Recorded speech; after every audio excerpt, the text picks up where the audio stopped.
engineering and the environment, ethical issues that arise in regards to these topics. And engineers have hurt the environment, such as by producing products that pollute. These can be things like cars and airplanes, things as simple as that. And here with environment, I'll be using a shorthand ENV. And we'll still be sticking with capital E as being shorthand for engineers or engineering. Okay, so moving on to the second bullet point, but engineers have helped the environment too, such as reducing or eliminating pollution, right? Creating, for example, cars and airplanes that release less pollution into the air, such as greenhouse gas emissions. And there are engineers who are taking up kind of valiant projects, for example, trying to have water desalinization, for example, using ocean water and trying to be able to get the salt out of it and make it into drinking water, which would be helpful to many people, as thousands of people die every single day due to dehydration. Also, you have some engineers working on engines that emit no pollution, virtually no pollution at all. There's instances where engineers have hurt the environment, and there are instances where engineers have helped the environment. And the American Society of Civil Engineers Code of Ethics says that engineers should be committed to improving the environment by adherence to the principles of sustainable development so as to enhance the quality of life of the general public.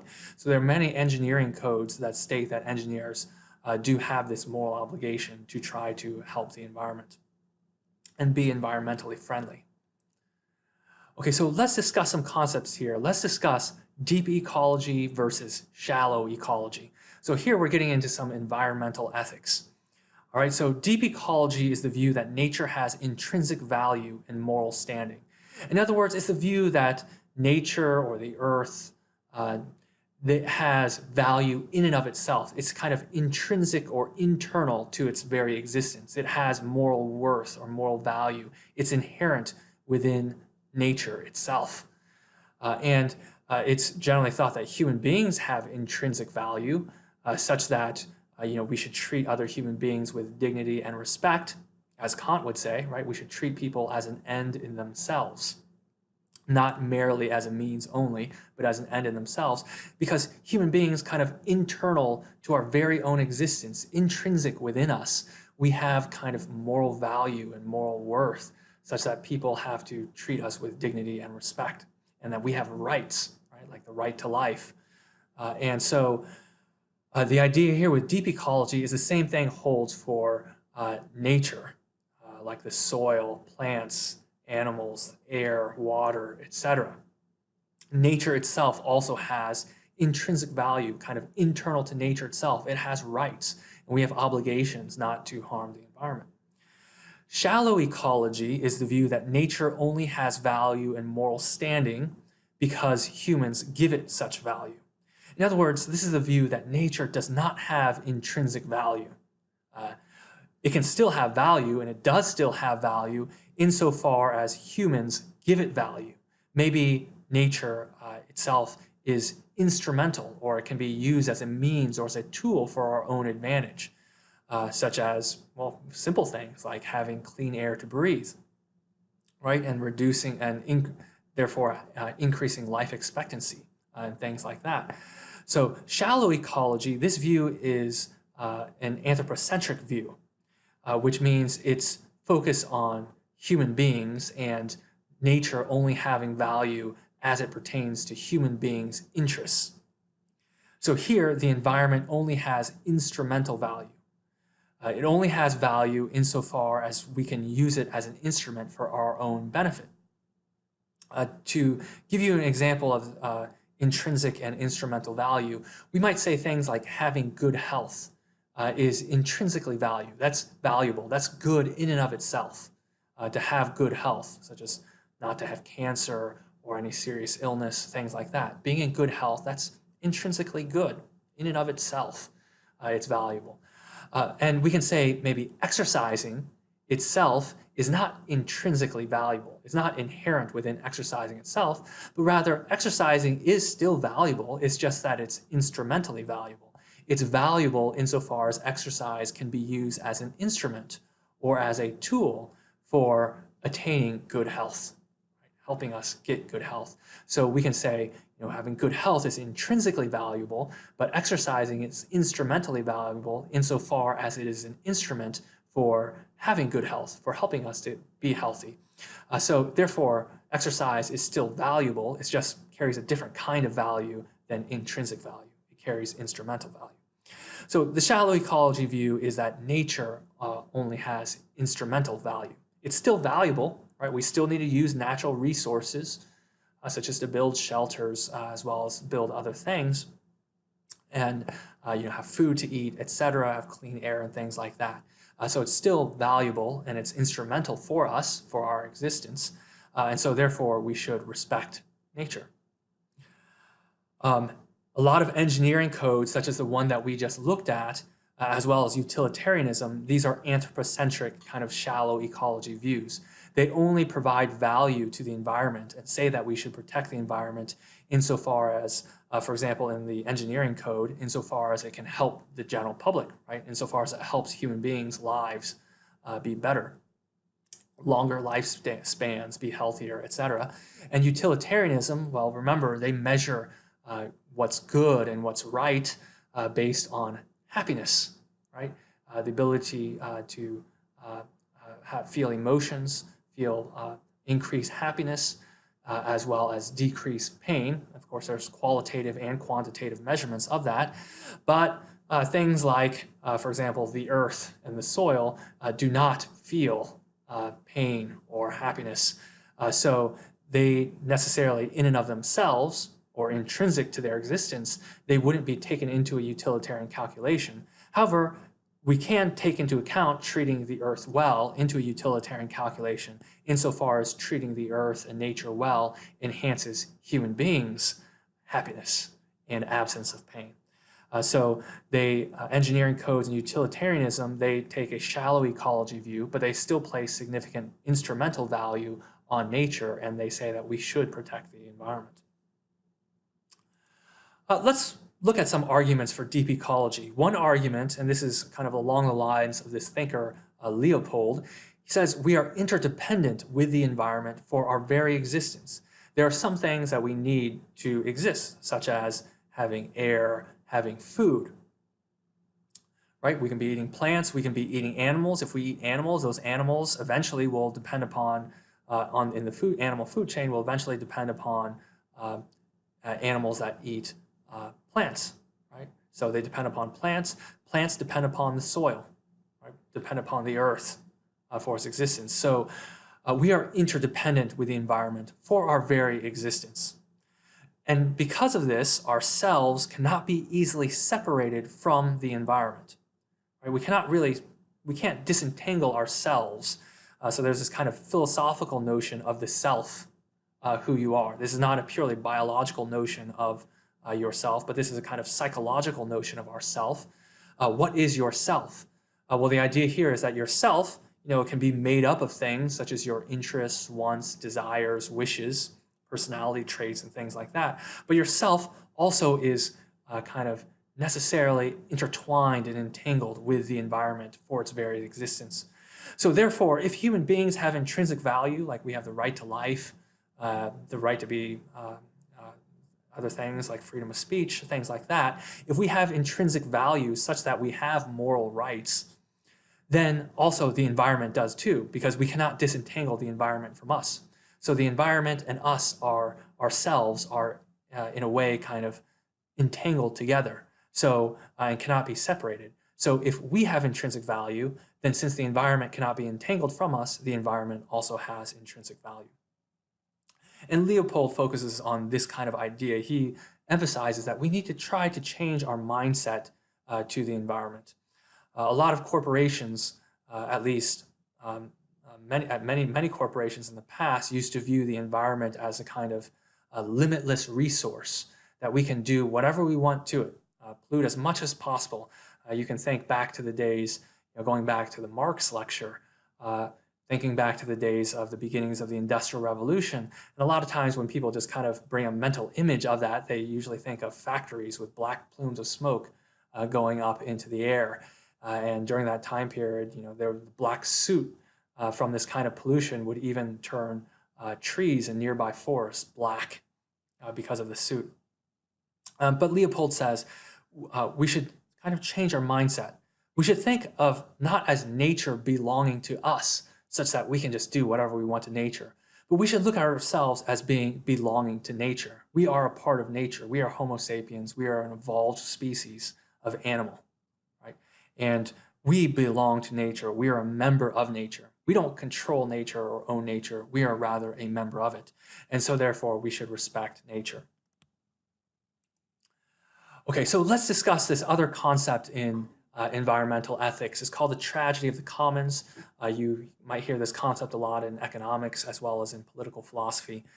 Tragedy of the commons is this idea that there can be a common resource that's not really privately owned by anyone, and there can be a tragedy of these commons if these commons or these common things that are kind of owned by the public, not owned privately, are abused.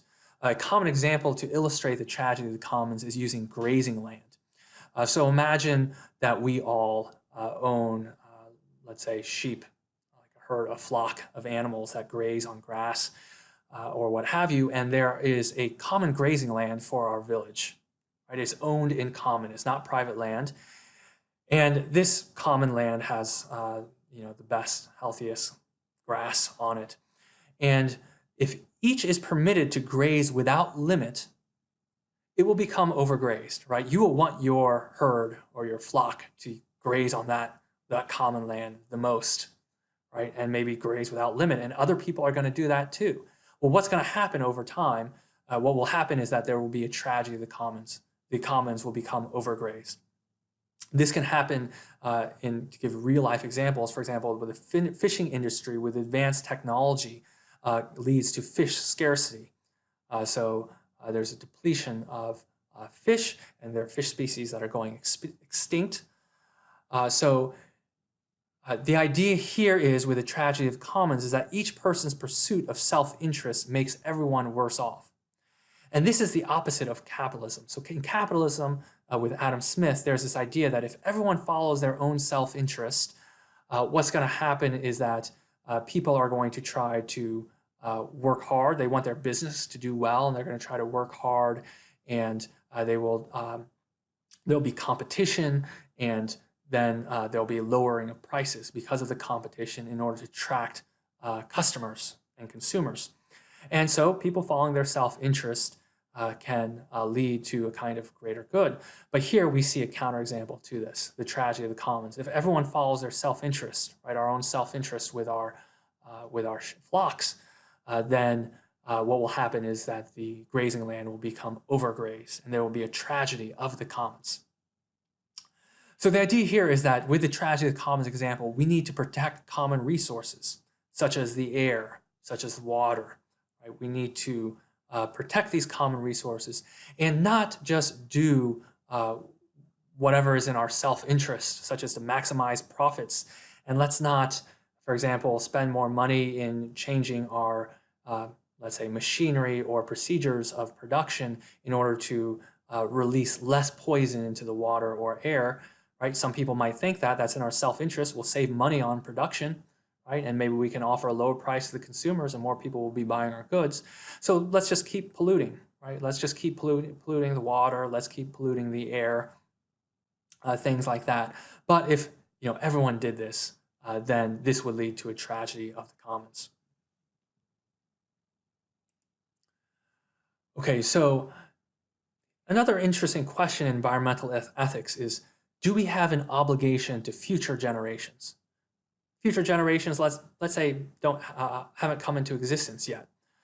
For example, let's say your future kids. Maybe some of you might already have children as it is, but let's just kind of imagine here, as far as future generations, let's say our future children's generations, our grandchildren's generations. Do we have an obligation to these future generations as far as leaving them a healthy environment? And a common response is that we do have an obligation, because we naturally do have obligations to our children and our grandchildren. such as providing for them sustenance, providing a roof over their heads, right? Provide them with an education to teach them things, teach them about ethics, how to treat other people, try to correct them, teach them right from wrong, things like that. So a natural obligation would also follow, given our other many obligations we have to our children and grandchildren, is to leave them a healthy environment, right? Clean air, clean water, things like this. Someone might object, though, and say this: how can we have a moral obligation towards people who don't even exist yet? For example, it might be the case that we don't have grandchildren yet, at least. How is it the case that we have an obligation towards people that don't even exist yet? How can we generate this kind of moral obligation to non-existent beings? Doesn't that sound a little funny, right? So this objection goes. And one way to respond to this is you can bring in Rawls' veil of ignorance, except bring in a kind of modified rendition of it, bring in a generational veil of ignorance. So remember with Rawls, that Rawls' veil of ignorance, Rawls says that we should, before we kind of come up with the principles of justice for our society, we should imagine that we're behind a veil that's clouding our eyes. And it's clouding our eyes from various factors that we have no control over. For example, we don't know, under the veil of ignorance, we don't know what race we're going to be. We don't know what socioeconomic family we're going to be born into, if we're going to be born into a poor family, a wealthy family. We don't know what gender we're going to be, things like this, right? And so these factors, we just happen to be born into these kinds of situations. They're through no effort or through no fault of our own. We are born into the world having certain kinds of characteristics. And Rawls says, well, when coming up with the principles of justice, we should imagine that there's a veil covering our eyes where we don't know what race we're going to be, what kind of family we're going to be born into, what kind of religion that family that we're born into is going to teach us to believe in. We don't know our gender, etc. So given that, we're behind the veil of ignorance, what kinds of principles of justice would we agree to?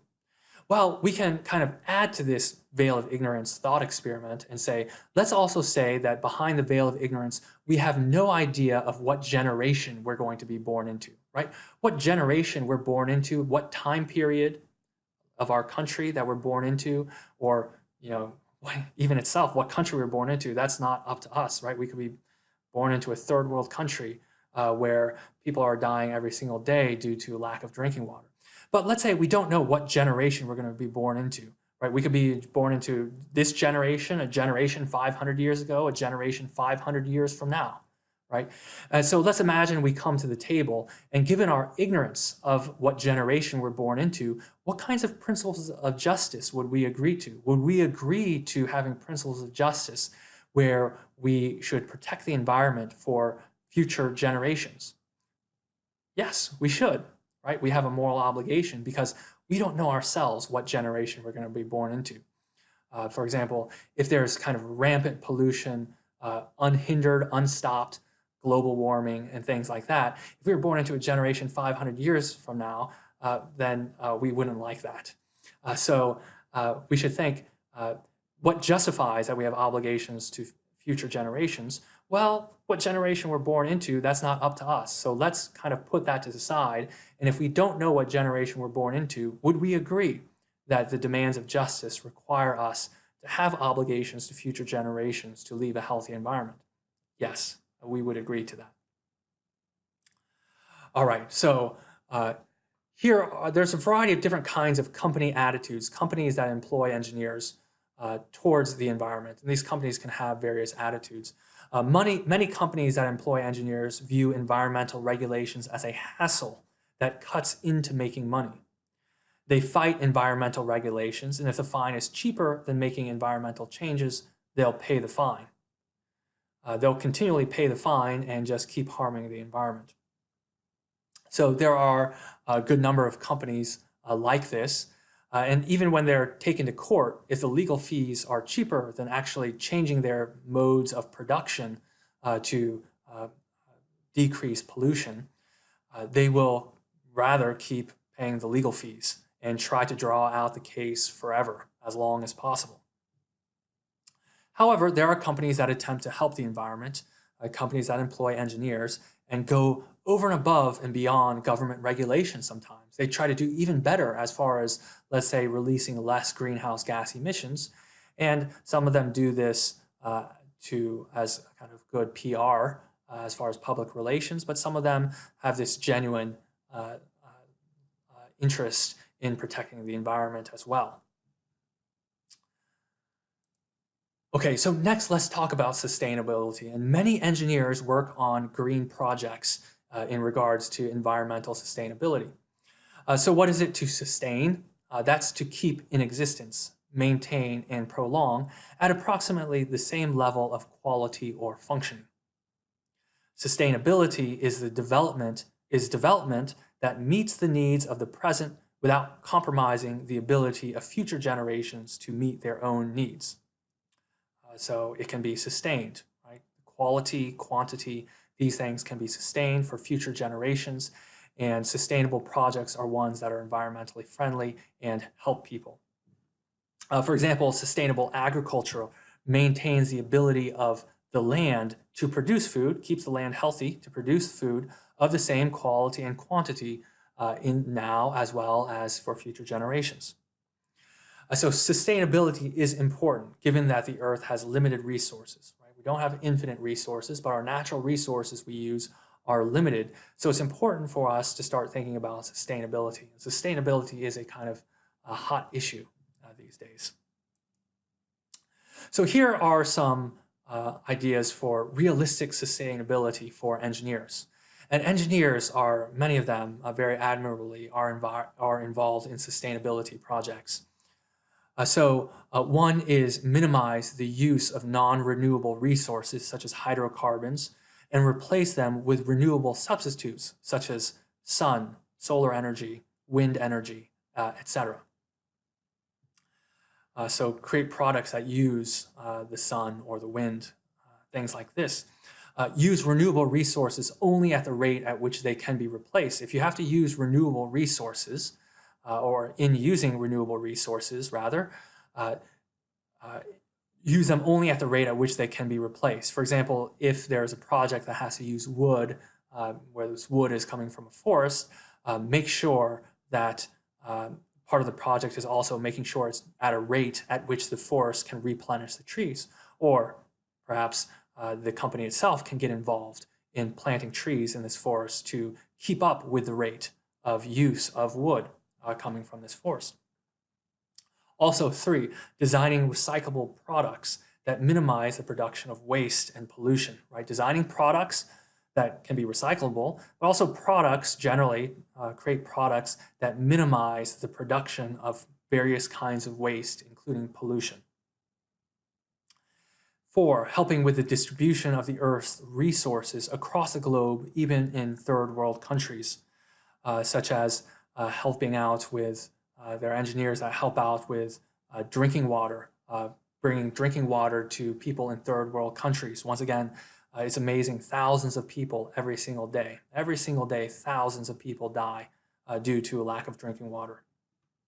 And helping out those across the world, right? As far as even including in third world countries. That's one way to help out. Engineers can help out with sustainability. And there's this interesting notion here that we can tie to engineers, and that's that of being a steward. So regardless of whether the environment has intrinsic or instrumental value, engineers should be stewards of the environment. So once again, as I've said before, if the environment has intrinsic value, the moral value is inherent within the very existence of nature, then of course we have moral obligations to protect the environment. If the environment has only instrumental value, it still has tremendous value because the environment is very instrumental in our well-being, right? We need to eat, we need to breathe, we need to drink water, we need shelter, right? We need tools and use natural resources as tools for our existence. So even with instrumental value, if the environment has instrumental value, the amount of value the environment has will be tremendous. And being a steward, what's that? That's kind of an older word, but being a steward is, it's normally used as for a person charged with caring for the property of another, such as a king. So a steward is like, for example, if a king is temporarily absent, or they're waiting for a young king who, or future king who, to grow up, a young boy, let's say, to grow up to be king, but is not old enough yet to rule, then there can be a steward who's in charge of the care of the kingdom until the king returns, or what have you, or the king grows up. So the idea here is that the steward has a duty of care. There's a moral obligation to care for the property, right, for the kingdom. And steward is, that title is usually given to someone who is in charge with the care of property when the property is of great value, such as a kingdom, right? And here in this case, it's the environment. So engineers frequently are involved in projects that can impact the environment negatively, as we've discussed before, such as chemical plants that pollute water and the air, or positively, such as engineers who create solar energy systems or pollution control systems. So engineers, once again, can partake in projects that severely harm the environment, or projects that severely help the environment. So engineers find themselves in kind of a powerful position, right, in a very influential position. And the idea here is, given that they're close ties to the environment and the results that can come about through the environment, we should think of engineers as being stewards, that they should have this role and should see themselves as being stewards of the environment, and to fulfill their obligations and duties towards the environment and environmental protection. Engineers have a special obligation to the environment and need to include the environment in their moral imaginations, right? To be able to have, remember, moral imaginations, to be able to think broadly. A lot of people don't necessarily do this, but to think about other people in society that aren't related to you or aren't yourself, to think about what might happen to them or people across on the other side of the world. But in our moral imaginations of trying to imagine what the possible consequences of an engineer's actions can be, part of the moral imagination should also be to include the environment. So, we are currently, we're having tremendous problems with global warming, with greenhouse gas emissions going up into the air, creating a kind of blanket that's trapping heat on Earth, and the temperatures, as NASA has been recording, our temperatures are getting higher and higher. And as NASA has been saying, this kind of global warming is human-made due to greenhouse gas emissions, in large part due to human activity. And it's being at a rate that is very critical. That's at a very critical level, given the increase in temperatures. The polar ice caps, scientists have noted that the polar ice caps are melting at an alarming rate, which has led to rises in the ocean, and there are island nations, such as in the Pacific, where they're now overrun with ocean water and are flooded.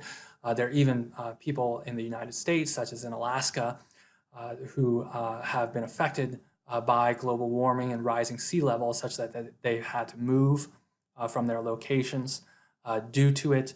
Also due to things like global warming, as well as massive kind of overpopulation of human beings, which just drives up the need for consumption of goods and products, which means we need to use more natural resources, as well as other human activities like deforestation. Biologists have listed our time period right now as a mass extinction event. The previous mass extinction event was the one that wiped out the dinosaurs. But right now, the elimination of species, the extinction rate of various species is up to 1,000 times higher than that of normal extinction levels under normal circumstances, and this is largely due to human activity.